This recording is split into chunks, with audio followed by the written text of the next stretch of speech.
What is a dirty little secret about an industry that you have worked in that people outside the industry really should know? Nobody who actually sorts mail gives a shit about your package. The word fragile doesn't stop them from throwing it 20 feet into a metal container. Locksmith here. We can get into any lock door within 30 seconds. All the posturing and bringing out an impressive toolkit and hammer drill is just showmanship to prolong the call-out. 30 seconds flat. When an app pops up with a "Do you like this app?" and thing, the yes button goes to the App Store for a review. The no button goes to an internal complaint process. This, on average, filters upset customers away from the App Store and artificially raises app score by a whole star on average. That is the only way most corporate service apps have 4 stars. There is a lot of money spent every year that decides where specific items are placed on grocery store shelves. If you're at a grocery store that's part of a chain, and you look at a shelf and there's an item that's approximately at eye level, I guarantee you that the company that makes that item paid a lot of money to put them there. There's lots of weird psychological tricks that go on in terms of how stores are laid out. We touch your food with our hands. Weird. And yes, we wash them so often that they might fall off. That, or you get assholes that wear gloves for 12 hours and never change gloves or wash their hands. Hotels don't change the comforter on the beds in between guests unless there's a noticeable stain on it. If the pillows are placed on a chair instead of on the bed at checkout, housekeeping assumes they weren't used and puts them back on the bed without changing the pillowcases. All of this is due to cutting corners in housekeeping because the keepers are under strict timers for each room, and they have an insane amount of rooms to do every day. Fast food cleanliness gets overlooked to an extreme amount. Cleaning things properly takes time, which means that is time that you're not making orders to sell to customers. People like to say, just clean during downtime, but there is no such thing as downtime because they will cut your crew to a skeleton, meaning you can't get orders out fast enough for there to be downtime. People like to say, then clean at close. Nope, because they want you out ASAP as to not run up the labor time. Get what is needed to be done for the morning shift and get out. Worked in a distribution center for a major US clothing retailer. We took in a lot of clothing returns, and to cut our costs, we almost stopped inspecting the clothing altogether.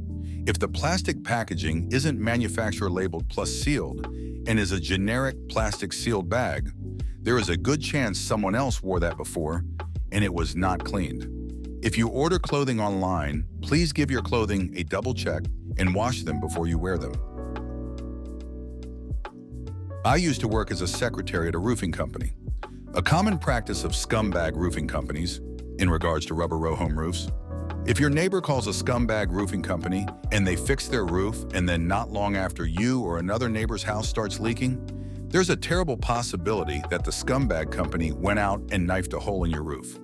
They do this because your neighbor may recommend their company to you as their roof is no longer leaking. Scummy move. I work in childcare. If your child has a milestone first at the center, we don't tell you. Taking first steps is the one that sticks out the most. I worked in HR for years. Most of the jobs online are ghost jobs. There's no vacancy. Outsourced companies post them for data collection and to justify employee hunting. You're better off applying directly to companies than using outsourced companies. Large grocery stores throw out thousands of dollars of usable, safe-to-consume food every day, and then have the audacity to ask you to make a donation to help fight hunger at the register. You can YouTube how to be a bartender, then apply to any restaurant and say you have bartending experience. Bonus points if you list restaurants on your references that are closed, and no one checks anything. As long as you can keep it together, you'll get the job and keep it. I used to work in publishing. You don't need to pay independent publishing houses to publish your book. You can self-pub ebooks, hard and soft cover books, and even audiobooks with little upfront fees or cost. You don't have to pay hundreds or thousands of dollars for someone to edit or clean up your manuscript. You can find someone on Fiverr for pennies on the dollar. The publishing house I used to work for would charge around 8 to 9 cents per word for editing, and then would farm out the work to a contractor in Fiverr for 1 to 3 cents per word. Everything glasses related is ridiculously upcharged. Glasses that you're buying for $300 actually cost about $60 to make. When it comes to frames, you're paying for the brand, not quality. Frames cost next to nothing to make. It's the lenses that are more expensive, especially multifocal lenses. But they're still upcharged a ridiculous amount. The doctors will try to push contacts on you because they get more commission if they sell contacts. On weekends, the movie theater I worked at popped a lot of the popcorn the night before and stored it in giant garbage bags in the back room. Before opening, they'd dump day-old popcorn into the warmers to make it seem fresh. One of the top smartphone makers used to send their new technicians to 3 weeks of intensive training on how to understand troubleshooting theory and fix hardware. You had a whole room of dead machines to take apart and put back together at your own pace. Since greed rules all, they decided to take away that experience and replace it with a bunch of online drag-and-drop modules, which most people can just mindlessly click through in about 3 to 4 hours. After they complete those, guess what? They get sent to repair your phone. Your phone might be the first one they've ever worked on, and they have about 60 minutes to complete it. So there's an unnecessary amount of pressure being put on that first-time technician, and they're most likely going to break something. That's just how it goes. And when you come back to pick up your device, if the person you're talking to says they found more issues and it will take a little longer, the tech more than likely broke something. So if you have insurance or an extended warranty with damage coverage, I'd make sure the phone is not repairable before bringing it in. Your device will be swapped. You'll save about 1 to 2 hours, and you won't have to gamble on whether you get a competent technician or not. Worked at a water park? The water is absolutely disgusting.